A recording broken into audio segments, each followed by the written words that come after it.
복 받으세요. 복 드리는 복드림 건강 처방전 18년 차 내과 전문의 김영우입니다. 오늘 이야기는 아마 여러분도 이미 제목을 보고 살짝 놀라셨을 겁니다. 생강에 어떤 걸 넣으면 7일 만에 흰머리가 검어진다. 이 말 솔직히 너무 황당해서 웃음이 나다가 또 한편으로는 혹시라는 생각이 스치지 않으셨나요? 저도 그랬습니다.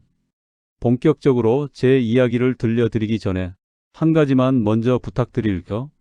이런 이야기들은 들을 때는 재밌지만 다음에 찾으려면 어디서 들었는지 기억이 안 나죠. 오늘 내용이 이건 꼭 기억해야겠다라는 순간이 오면 바로 찾아오실 수 있도록 지금 구독과 좋아요, 알림 설정 살짝 눌러두세요. 그 작은 손짓 하나가 여러분의 건강 습관을 바꾸기 시작하는 첫발이 될 수도 있습니다. 이제 제 이야기를 시작해 보겠습니다. 아마 여러분도 언젠가 비슷한 순간을 겪어보셨을 겁니다. 어느 날 저는 늦은 밤 유튜브를 보다가 정말 이상한 기분을 느끼게 되는 제목 하나를 보게 됐습니다. 염색약 필요 없다. 70세여도 흰머리가 7일 만에 검게 변한다. 의사들이 가족에게만 알려주는 비밀. 처음엔 그냥 지나치려 했습니다. 그런데 눈이 떨어지지를 않더군요. 왜냐하면 그 제목이 딱 지금의 제 마음을 찔러버렸기 때문입니다. 사실 말하지 않았지만 저는 최근 몇 년 동안 유난히 빠르게 늘어나는 흰머리 때문에 기분이 자주 가라앉곤 했습니다. 염색은 점점 더 자주 해야 하고 두피는 예전보다 더 민감해지고 비용도 시간도 부담이 되고 그래도 그냥 원래 나이가 들면 다 그렇지 하면서 넘겨왔습니다. 그런데 그 제목을 보는 순간 마음속 깊은 곳에서 듣고 싶지 않았던 진짜 속마음이 올라오더군요. 정말 혹시 진짜 방법이 있는 건 아닐까? 그 혹시라는 생각이 그날따라 유난히 크게 들렸습니다. 그냥 헛소리라고 넘기면 될 텐데 왜 그 영상을 클릭하지 않을 수 없었을까요? 아마 여러분도 느끼셨을 겁니다. 누구나 흰머리가 많아질수록 선명하게 느끼는 감정 하나. 나는 괜찮다고 말하면서도 사실은 속상하다. 내 안에서 들리는 그 감정이 그 제목 하나에 전부 흔들려 버리는 겁니다. 그래서 저는 결국 그 영상을 눌렀습니다. 그리고 생각보다 더 놀라운 일들이 펼쳐졌습니다. 영상 속 사람은 말했습니다. 생강 하나로 혈관이 살아나고 멜라닌이 다시 깨어나고 머리가 다시 검어진다고요. 그 순간 저는 화면을 멍하니 보며 이 질문을 던지기 시작했습니다. 이게 진짜일까? 정말 생강 하나로 가능한 이야기일까? 만약 진짜라면 왜 아무도 말해주지 않았을까? 이렇게 생각하면 속는 사람처럼 보일까봐 누구에게도 말 못했지만 저는 진심으로 궁금했습니다. 이걸 정말 믿어야 하는지 아니면 그냥 자극적인 이야기인지 그리고 그 궁금함을 풀기 위해 저는 하나하나 파고들기 시작했습니다. 제가 본 영상들, 그 안에 나온 주장들, 그리고 정말로 생강이 흰머리 탈모에 어떤 영향을 주는지 찾으면 찾을수록 놀라운 사실들이 떠올랐고 때로는 허탈할 만큼 허무한 진실도 있었고 또 때로는 이건 꼭 알려드려야 한다는 것들도 있었습니다. 오늘 복드림 건강 처방전에서는 바로 그 여정을 조금도 빼지 않고 여러분께 라디오 사연처럼 들려드리려 합니다. 왜 생강이 이렇게까지 화제가 된 건지, 정말 효과가 있는 부분은 무엇인지, 절대 믿으면 안 되는 말은 무엇인지, 그리고 흰머리와 탈모 앞에서 우리가 어떤 선택을 해야 하는지 오늘 그 모든 이야기를 어느 광고보다 솔직하게, 어느 영상보다 깊게 여러분께 들려드릴게요. 자, 이제 생강과 흰머리, 탈모에 대한 진짜 이야기가 시작되는 첫 장으로 천천히 넘어가 보겠습니다. 지금부터는 흰머리가 빨리 오는 사람, 늦게 오는 사람 그 숨겨진 차이에 대해 말씀드리겠습니다. 제가 그날 이후 생강이라는 단어가 제 머릿속에서 떨어지지 않던 게요.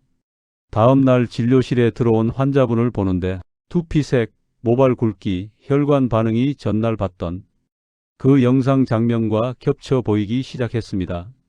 정말 생강 하나로 이게 달라질 수 있을까?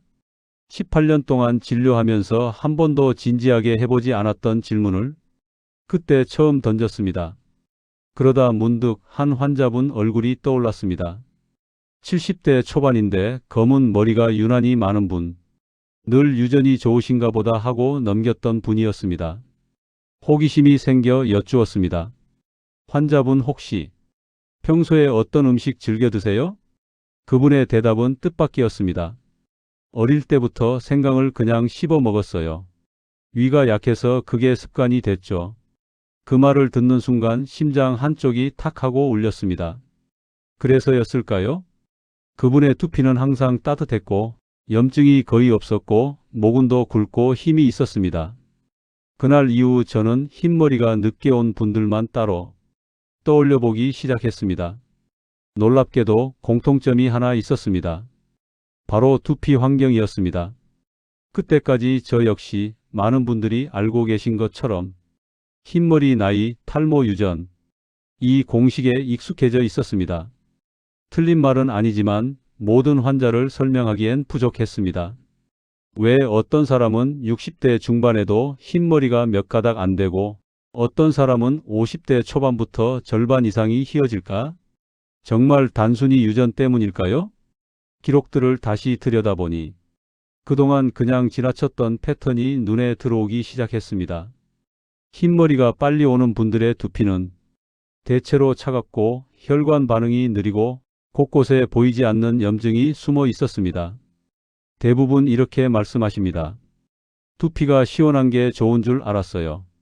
반대로 흰머리가 늦게 오는 분들은 두피가 따뜻하고 혈액이 잘 돌고 피부색이 고르고 손으로 만지면 살아있는 느낌이 났습니다.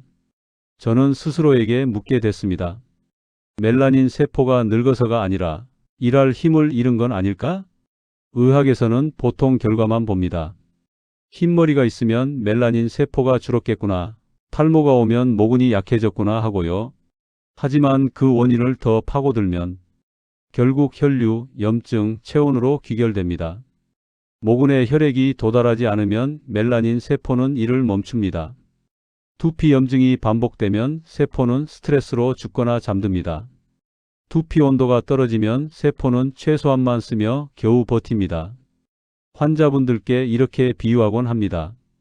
흙이 얼어 있으면 아무리 좋은 씨앗을 심어도 싹이 안 나죠. 햇빛과 물 없이 꽃이 피긴 어렵지 않겠습니까? 머리카락도 같습니다. 흰머리가 늘어나는 건 멜라닌이 그냥 사라져서가 아니라 멜라닌이 일할 환경이 무너졌기 때문입니다. 그리고 그 환경을 되돌릴 수 있는 재료 중 하나가 바로 생강이라는 사실을 이때부터 본격적으로 실감하게 됐습니다. 생강이 기적을 만든다기보다는 환경을 되돌리는 도화선이 될 수 있다는 점. 그게 저를 생강 쪽으로 더 깊이 들어가게 만든 이유였습니다.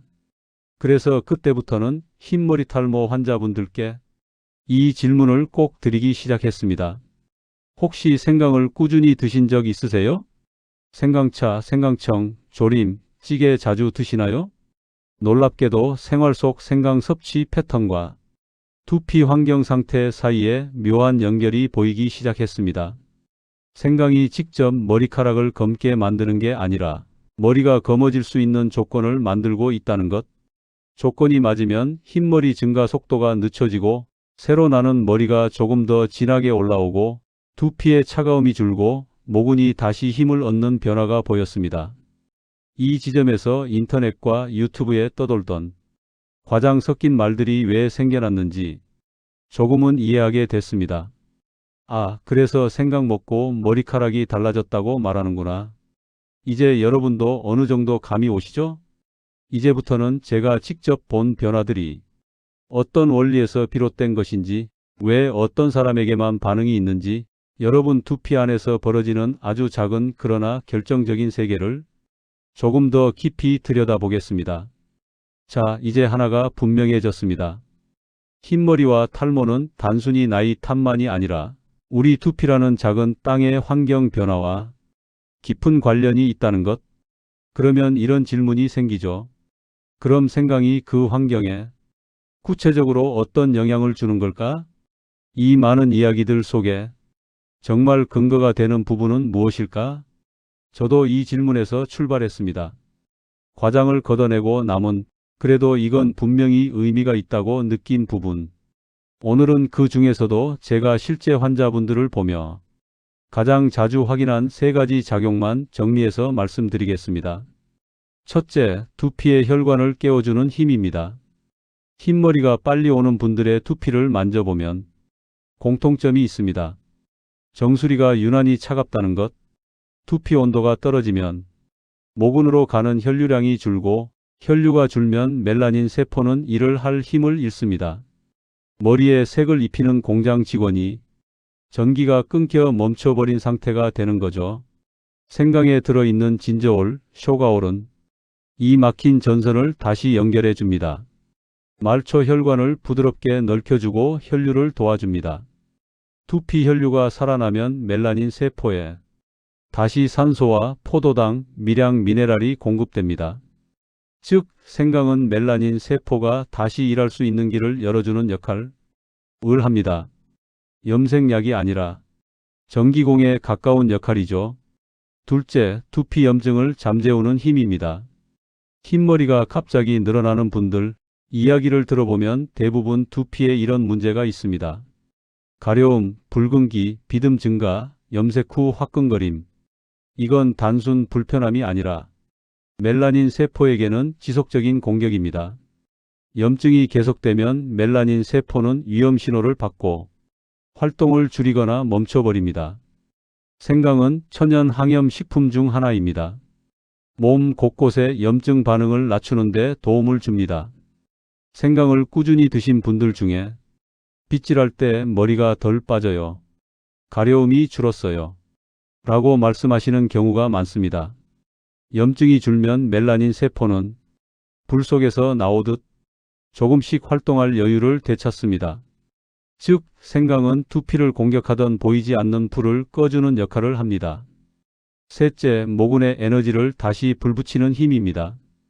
머리카락은 생각보다 많은 에너지를 씁니다. 자라는 속도, 굵기를 유지하는 힘, 색을 만드는 과정까지 모두 에너지 작업입니다. 나이가 들면 모근의 미토콘드리아 에너지 공장과 예전처럼 돌아가지 않습니다.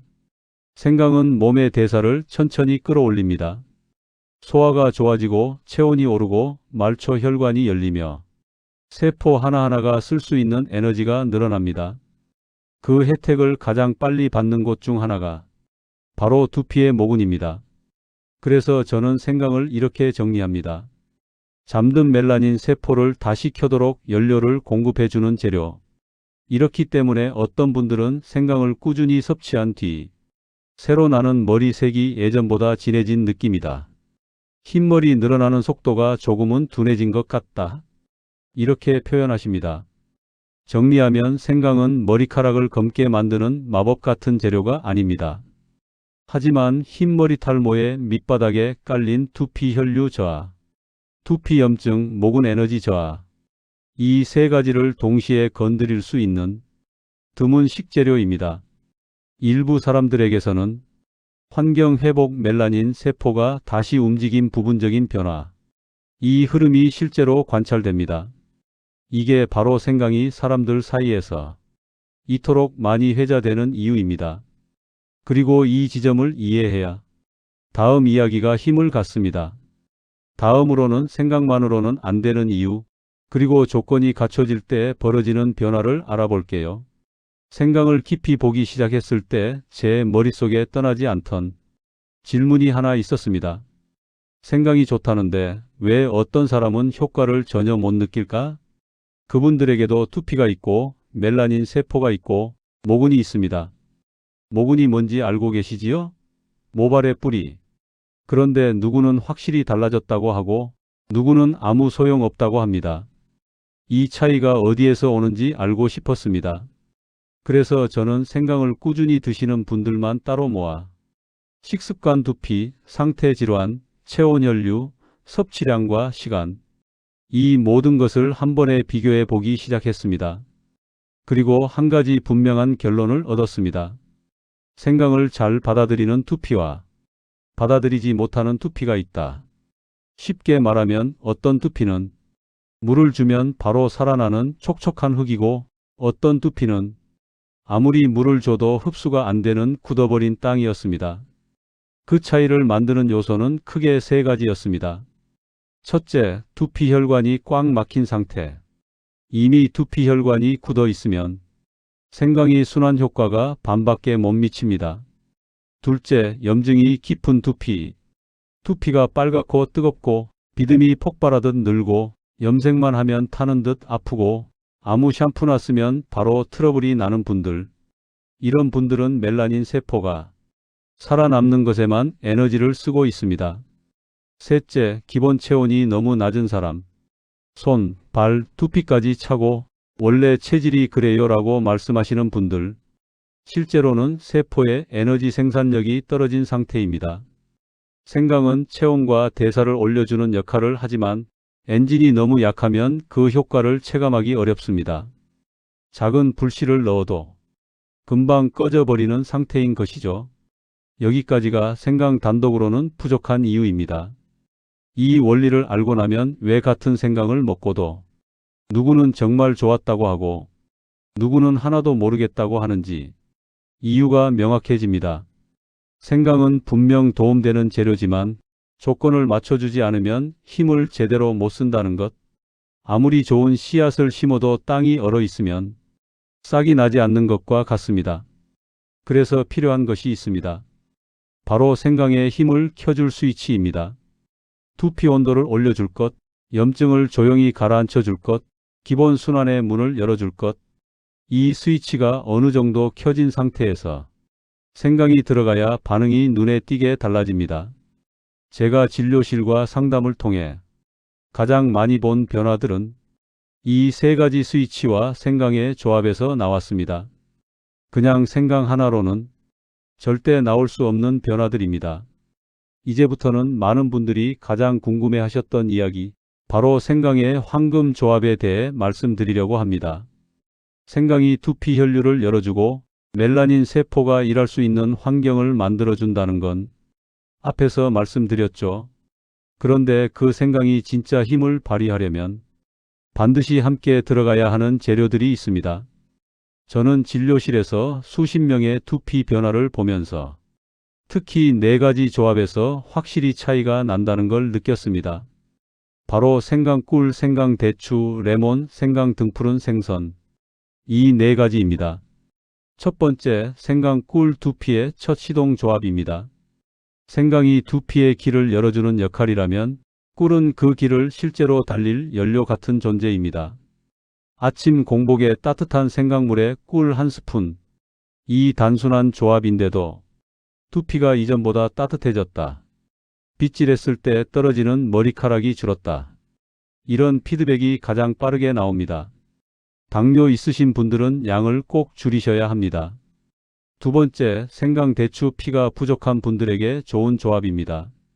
대추는 피를 보충해주는 재료로 생강이 혈관을 열어주면 대추는 그 혈관을 흐르는 피의 질과 양을 보완해 줍니다. 손발이 차고 정수리가 늘 식어있고 두피가 잘 당기고 아픈 분들께 특히 잘 맞는 조합입니다. 생강과 대추를 함께 끓이면 두피 끝까지 피가 달라붙는 힘이 조금씩 살아나면서 두피의 당김, 건조함, 묵직함이 서서히 개선되는 경우를 많이 봤습니다. 세 번째, 생강 레몬. 두피 피부와 혈액을 맑게 하는 조합입니다. 레몬의 비타민 C는 두피 콜라겐 형성에 필요한 재료이고 생강은 그 영양이 두피까지 닿도록 순환을 돕습니다. 두피가 푸석하고 모발 탄력이 떨어진 분들께 아침용으로 권하기 좋은 조합입니다. 네 번째, 생강 등푸른 생선 묵은 재료를 보충하는 조합입니다. 머리카락은 단백질 덩어리입니다. 등푸른 생선의 단백질과 오메가3는 모근의 재료를 보충하고 두피 염증을 낮춰줍니다. 여기에 생강이 더해지면 비린내도 잡고 소화도 돕습니다. 일주일에 23번 정도만 이 조합을 실천해 보셔도 두피 탄력과 모발 힘이 달라지는 경우를 진료실에서 많이 봤습니다. 정리하면 생강꿀 두피에 빠른 에너지 공급, 생강대추 피 부족한 분들의 반응. 생강레몬 두피 피부혈액 맑아짐. 생강 등 푸른 생선 모근 재료 보강 항염 작용. 이 네 가지 중 한 번에 다 하실 필요는 없습니다. 오히려 저는 딱 하나만 고르시라고 말씀드립니다. 그리고 34주만 꾸준히 해보세요. 이 세 가지 신호가 가장 먼저 바뀝니다. 빗질할 때 머리 빠지는 양 두피의 가려움 당김. 두피 온도. 흰머리 색 변화는 시간이 걸리지만 두피 환경은 생각보다 훨씬 빠르게 바뀝니다. 여기에 한 가지만 더 더해 보시면 좋겠습니다. 잠자기 전 5분이라도 정수리를 중심으로 손끝으로 가볍게 두피를 눌러주고 목 뒷덜미를 부드럽게 풀어주시는 겁니다. 이건 돈이 들지도 않고 약도 필요 없지만 생강이 열어놓은 길 위로 피가 더 잘 흐르도록 도와주는 아주 간단한 습관입니다. 마지막으로 꼭 기억하셨으면 하는 건 생강은 기적이 아니라 기적이 일어날 수 있는 환경을 만들어주는 재료다 라는 점입니다. 우리 몸은 생각보다 천천히 그러나 성실하게 반응합니다. 오늘 들으신 내용 중에서 내가 당장 할 수 있는 것 한 가지만 정해서 내일 아침부터 실천해 보셨으면 좋겠습니다. 그리고 한 달 뒤, 세 달 뒤 여러분의 두피와 머리카락이 어떻게 달라졌는지 댓글로 꼭 나눠주세요. 여러분 한 분 한 분의 경험이 또 다른 분께는 큰 용기와 희망이 됩니다. 오늘 영상이 도움이 되셨다면 구독과 좋아요, 알림 설정까지 눌러주시고요. 저는 또 다른 건강 이야기, 여러분의 노후를 조금이라도 가볍게 할 수 있는 이야기로 다시 찾아뵙겠습니다. 오늘도 행복한 하루 되세요. 복을 드리는 복드림 건강 처방전 18년 차 내과 전문의 김영우였습니다. 감사합니다.